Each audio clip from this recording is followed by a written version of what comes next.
Hello, this is Dr. Grande. Today's question is, can I analyze the case of Bianca Devins? Just a reminder, I'm not diagnosing anybody in this video, only speculating about what could be happening in a situation like this. If you enjoyed this video, please like it, subscribe to my channel, and consider supporting me on Patreon. I will put the link to Patreon in the description for this video. First, I'll look at the background of this case, move to the timeline of the crime, then offer my analysis. Bianca Michelle Devins was born on October 2, 2001, and was raised in Utica, New York. Her father, Michael, and her mother, Kim, separated when Bianca was young. Bianca was raised by her mother. At the age of 9, Bianca was treated by a psychotherapist for anxiety. When she was 13, she became depressed. Plagued by feelings of isolation, Bianca started posting on Instagram and eventually accumulated about 2,000 followers. She was also active on Discord. Most of her social activity was online. That is where she lived her life. In August of 2017, Bianca ran away with a lover who lived on Long Island, New York. Later, she ran away with him again. The young man allegedly posted a graphic video featuring Bianca and became the target of a restraining order. The level of impulsivity that Bianca displayed was worrisome. She spent several months in a mental health facility and was diagnosed with borderline personality disorder, otherwise known as BPD. When she was released, Bianca was determined to recover from her BPD symptoms.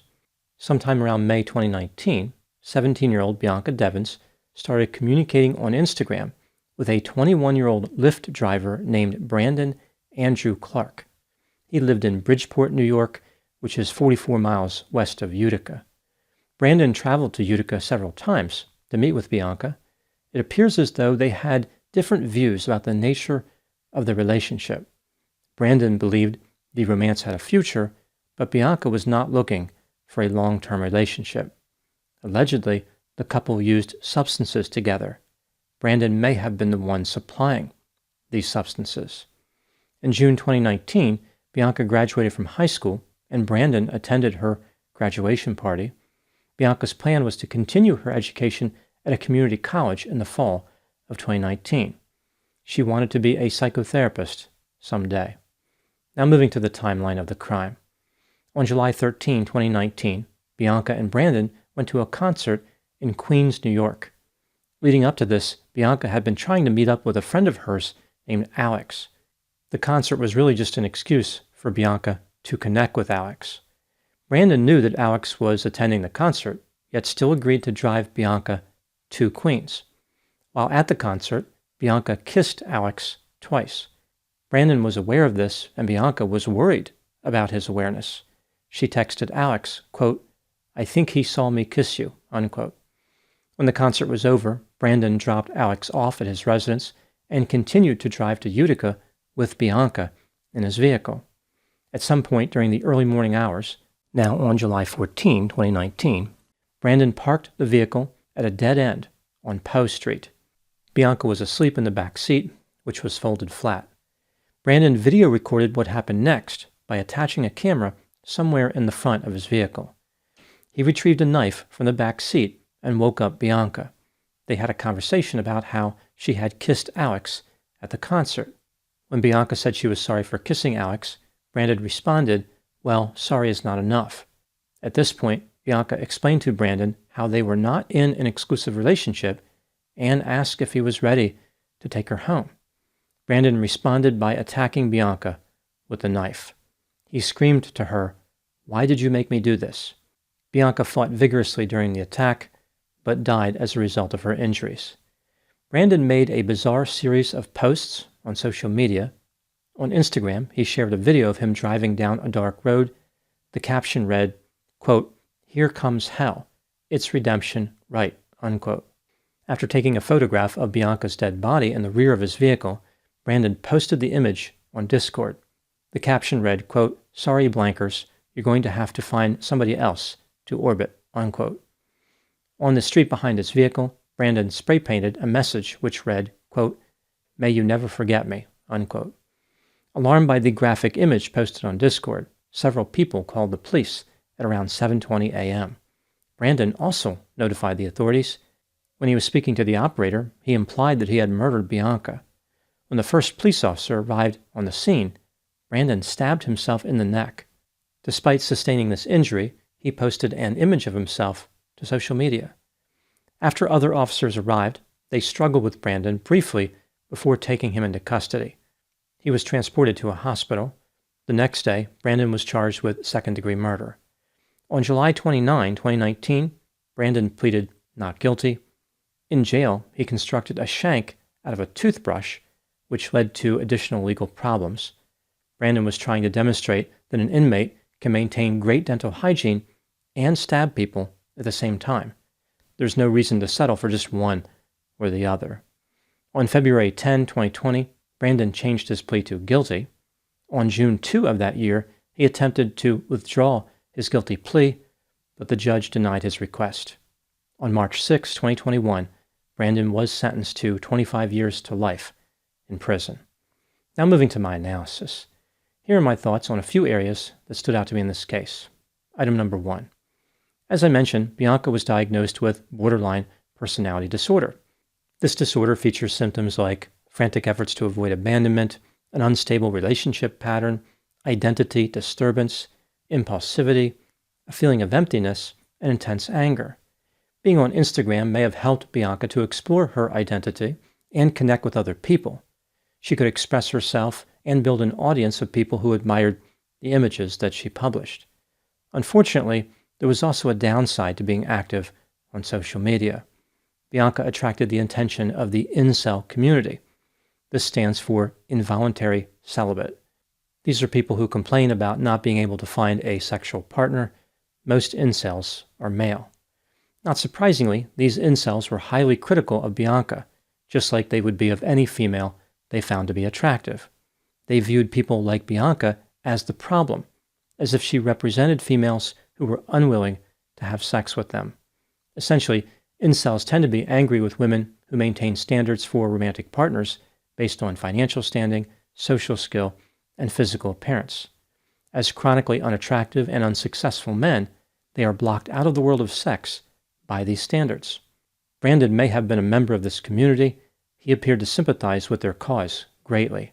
He followed Bianca on Instagram and made contact with her through this platform. This brings me to item number 2. Not much is known about Brandon's history. When he was 10 years old, his father allegedly held his mother at knife point for several hours. After this incident, Brandon went into foster care. After the murder, Brandon's internet history was reviewed. It appeared as though he was obsessed with Bianca. For example, he frequently searched her name, checked her social media, sent her messages, and saved images of her on his devices. Item number 3.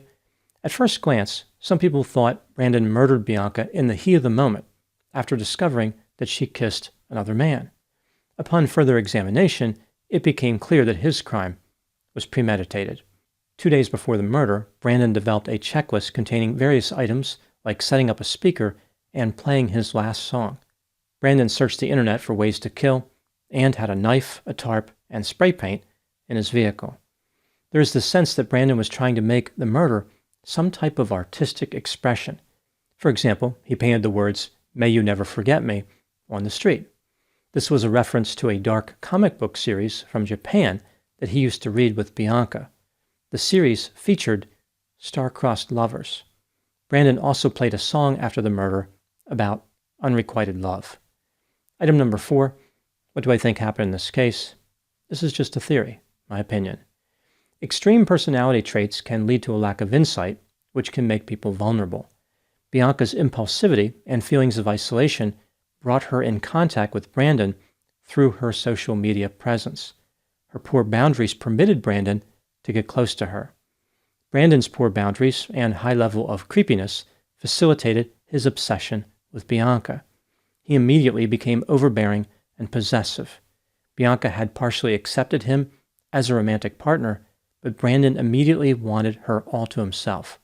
His insecurity, self-centeredness, envy, and sense of entitlement led him to believe that Bianca was required to be in an exclusive relationship with him.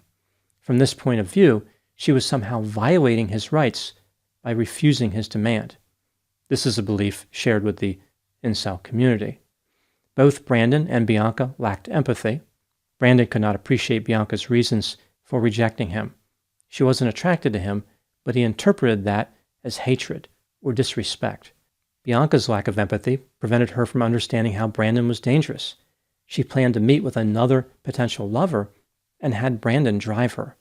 Her willingness to be alone with a man she offended was ill-advised, especially considering how unstable Brandon was. It is reasonable to believe that Brandon planned the murder based on Bianca rejecting him. He knew why they were going to the concert. This was not a mystery to Brandon. He planned on being offended by whatever contact Bianca had with Alex. While at the concert, Bianca confirmed Brandon's fears. Referring to Alex, she texted a friend saying things like, "I'm in love, he's perfect, and he smells nice." She was making romantic decisions consistent with her maturity level.